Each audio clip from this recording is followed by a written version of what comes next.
Hey guys, what is up and welcome to a new Tesla update video. So today, as per usual, let's go over Tesla stock, let's go over the market, let's talk about what happened today, what we can expect moving into next week, pretty much the last week of September, if I'm not mistaken. Let me just double check that really quickly. I guess we have one day of September on the week after that being the Monday, but pretty much the last week of September. And yeah, I'll give you my thoughts. So let's jump into it. If you enjoy, don't forget to hit that like button. This is not financial advice. I am not a financial advisor. And of course, my membership section on YouTube is live.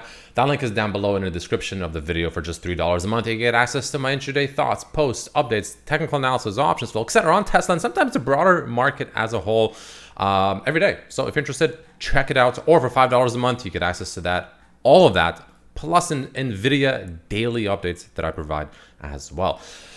But jumping into it, let's talk about Tesla. So Tesla, definitely a little bit of a red day today, giving back some of those gains. We'll say about maybe half-ish of those gains, or maybe not half, maybe like just under half, we'll say, of those gains from yesterday, right? Down about 2.3%, closing at 238.2, which compared to the market is definitely going to be an underperformance, right? QQQ only down 0.2%. So Tesla definitely giving back more gains compared to the market. Now, what does this mean moving forward? And what does this mean for Tesla? So these are my thoughts. Now, how do I make this? Okay, so let's start off with a little bit of the bigger picture. Right now, Tesla rejected at the weekly candle. Tesla rejected at a very interesting spot. So again, this is the problem with trend lines. Let's take a look at this chart first. This is the weekly chart, right? Obviously, we have that multi-year trend line, right? We had the multi-year trend line that we had that false breakout earlier, came right back under, and then we kind of danced around it for the past few weeks. Then we finally broke above it and continued upwards, right? This is on the linear chart, right? This is important. This is the linear chart. Great. One thing I don't like about this is the fact that it's making this trend line seem less serious because we're just kind of wishy-washing right through it, above it, below it, above. I don't like that, right? I don't like that. I don't like when trend lines become less valid because the prices are just constantly like zigzagging up and down through it. I personally don't like that. So that's number one. What do you usually do in that kind of scenario? You take a look at it on the logarithmic chart. Logarithmic charts are usually better when it comes to these longer time frame trend lines, right? Because the price is more equally weighted essentially. So it's better when you're looking at a longer time frame, right? Like weekly, monthly, etc. Sometimes even daily. This is where it's a lot more interesting. You can see this. It's literally the exact same trend line, pretty much drawn pretty much the exact same way from the all-time highs, and you can see rejection, rejection, rejection. But the thing that's interesting here is the fact that those weekly candles that on this logarithmic version, went above it, below it, above it, below it, here, and more importantly, closed above, below, here, we never actually closed a weekly candle above this trend line. None of these have ever closed a weekly candle above this multi-year trend line, this yellow trend line. And today, and this is what I was telling my members about earlier this week as well, maybe I mentioned it in the video, but I said how if we end up actually pushing this week up to about that low to mid 240s, that's going to be right into that trend line. That's exactly what happened. We pushed right into that trend line the same way we did every single time before, technically so far potentially setting a lower high once again. And we have yet to close above it. Now, if we ever close a weekly candle above this trend line, well, that's where things are getting a little bit more interesting. But so far, we have yet to close a weekly candle above this trend line. Most people are looking at it on the logarithmic chart, which I guess is one way to look at it. But this trend line seems to be a lot more of a valid trend line because it's not only touching more candles, but no candle has successfully closed above it. So I just want to make that very clear. This is why I'm talking about it right now because, of course, we're pretty much at it. And, of course, the weekly candle has officially closed. Very, very important. So Tesla is at a pretty major area here, right? And on top of this being a major area on the weekly time frame for obvious reasons that I just mentioned, if we go back to the daily chart, we're also in a pretty major area because, like I said before, this kind of mid-ish 240s region, massive area of resistance, right? I mentioned this in yesterday's video. I'll go over very briefly, but you can see here that when we traded back in, July, massive area of support, some resistance, but definitely had some nice support after that squeeze before we ultimately broke below it and we had that essential crash, if you will, right? Same back here. If you zoom out a little bit, you can see a lot of areas where it was acting as a support and as a resistance. Very, very, very important region, right, for Tesla to break above. So let's talk about the horizontal levels, right? If Tesla can pretty much essentially take this mid 240s, break above it, close above it, and turn it into support, I think Tesla is going to make its way up to about 255, which is where we found resistance right around this general level right here while we were trading in July. Followed by that, I think ultimately, though, Tesla will most likely make another test of about the mid-ish, we'll say 260s, give or take a few dollars, of course, which is where we had that ultimate rejection after that pretty much short squeeze that we experienced back in, what was this, July slash like late June, early July, right? So that's going to be the upside level, right? But keep in mind, even though yesterday we did technically close above this wedge, we actually closed back in below it. So we're still within this rising wedge, bear flag, bear wedge, whatever you want to call it. We're still technically within it despite yesterday's thing, right? And you can even make an argument the fact that that was just a massive bull trap. Closing back below it makes this a false breakout, which again, usually when you get false breakouts to the upside or to the downside, expect a slingshot price action to the opposite direction. Not saying that'll happen, but it is a possibility. But thankfully, Tesla did something else that makes things a little bit more simple for us, right? And it printed an inside day candle on the daily time frame, right? This is good because all now we have to do is essentially just maybe Monday, maybe Tuesday, let Tesla break one of these levels. Essentially, if Tesla on Monday, Tuesday, whatever, can break above or below today's high. So for instance, today's high was 240, pretty much 244. That was today's high. Today's low, pretty much just below 236. One of those levels will break at some point, Monday, Tuesday, maybe Wednesday, probably by Monday or Tuesday though. One of those levels will break. Once one of those levels breaks, expect continuation in that respective direction. So in other words, above 244, I think Tesla will probably start making its way up to about the mid 250s, but ultimately I'd expect probably a retest of about that, 260s-ish region that I just mentioned.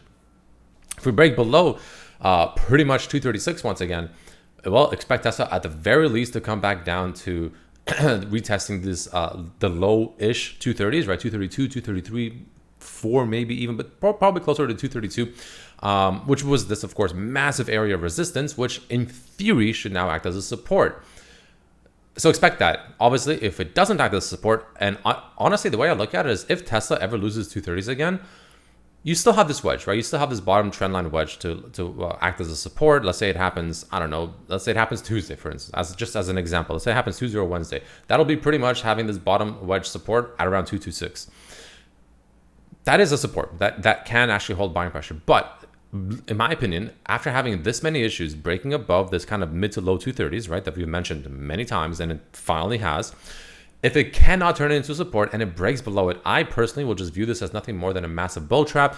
And ultimately, I think Tesla set a top. I expect Tesla to pretty much go downwards from here on out. Ultimately, I will expect it to start losing this bottom trend line, fall out of this bear flag, bear wedge, whatever you want to call it, and ultimately begin its downtrend, at the very least to $200 per share. Ultimately, potentially even lower than that, back down to about 170s.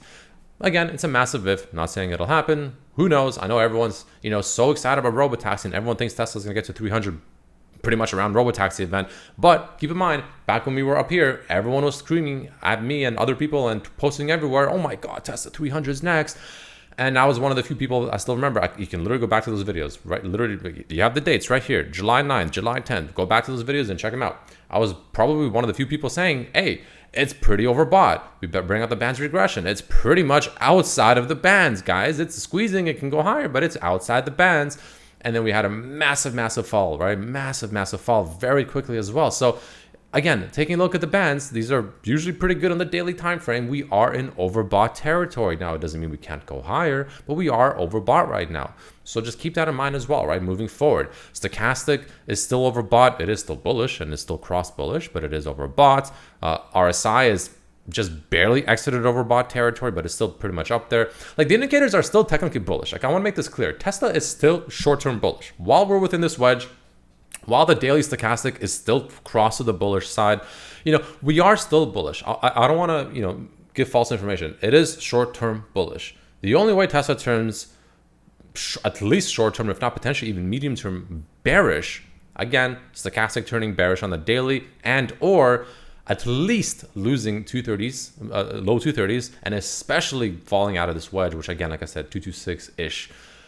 That's when or if those levels get broken, Tesla will turn bearish, but it hasn't. Maybe it won't.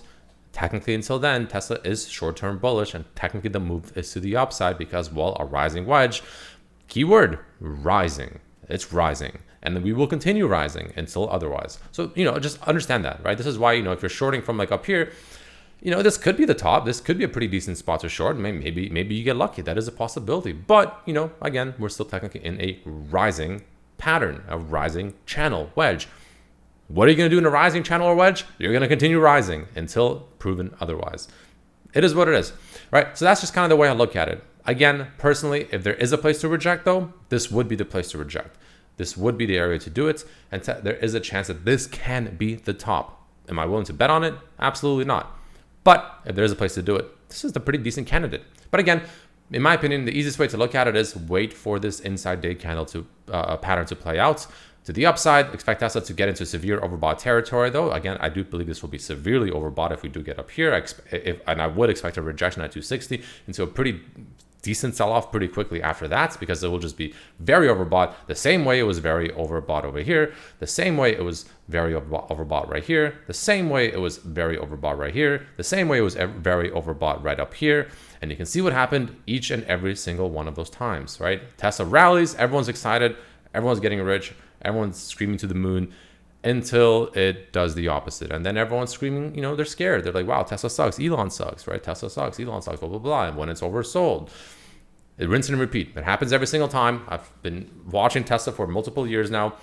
Happens every single time, and I would not be surprised if this time is any different. Assuming we continue even higher, people will be screaming for 300. People will be screaming robotaxi is bullish. Guys, I have a Tesla. I have a Model 3 Performance. I have FSD. I don't have 12.5. I'm still stuck on 12.3.6. It's great. I love it. But it's not robotaxi ready. It's not even close. I'm sorry, but it's not close. It's not close, man. There's still time before that. A lot of time before that, happens. Like, as a Tesla owner myself, as a Tesla bull, I have literally pictures of Tesla on my wall and everything here. It's not ready. It's not ready. It's not ready. And the fact that it's taking this long for me to get my 12.5, it's a little bit concerning. Like, why is it taking this long, right? What's going on, guys? Can I get my 12.5? Like, if it's so good and robotaxi is apparently around the corner, where is it, right? Not to say that the robotaxi event means the robotaxis are rolling out to the fields right here, right now, but just, people are being very blind about Tesla sometimes. The people, they get very blind about Tesla. When it comes to the companies, just in general, Elon, whatever, or even the stock, right? I want to make that very clear. It's a very emotional stock. There's so many emotions around this, whether you're a bull or a bear. Bears absolutely despise the stock, absolutely hate the stock. Bulls, literally the opposite. Love Elon, love the stock, and they think it only goes up, even though it pretty much has been doing the exact opposite for quite a while now. Just keep that in mind. I want to make that very clear. Just, understand that it's very important, especially with a stock like Tesla, to try and remove emotion. But ultimately, again, probably the easiest way to look at it, if you were to take anything from this video, that's 10 seconds, watch for the break above or below this inside day candle on Monday or Tuesday, most likely. And it'll probably continue in that respective direction. And those levels I just mentioned. So that's all I got for you. In terms of options flow, Tesla, let's take a look if it's the most bearish, actually, according to Black Box. 13.3 million bearish flow, so that's something to consider. However, there was one thing that actually came out on Tesla today that is a little bit eyebrow raising, which makes me wonder if maybe there is a bit of a pump next week, which I'll bring up right now. And maybe we do go up to 250s, 260s next week, which is gonna be this one right here. 1.5 million call came in from a whale above the ask, 240 strike, expiring next week. That's definitely an eyebrow raising, at least in my opinion, eyebrow raising option, right? 1.5 million, technically out of the money, not too far out of the money, but technically out of the money, above the ask, weekly expiration. Either they're going to be extremely right and Tesla is going to rocket to 255, let's say, or something like that, and they're going to make a lot of money, or they're not really, and they're going to lose a lot of money. I don't know which one it is. We'll see, but that's all I got for you. So again, in my opinion, wait for the break of this inside day candle, and you probably will continue in that respective direction. Sometimes it's that simple, and that's what I'll be personally doing myself. But all in all, thank you so much for watching, and I'll see you for the next one. Peace.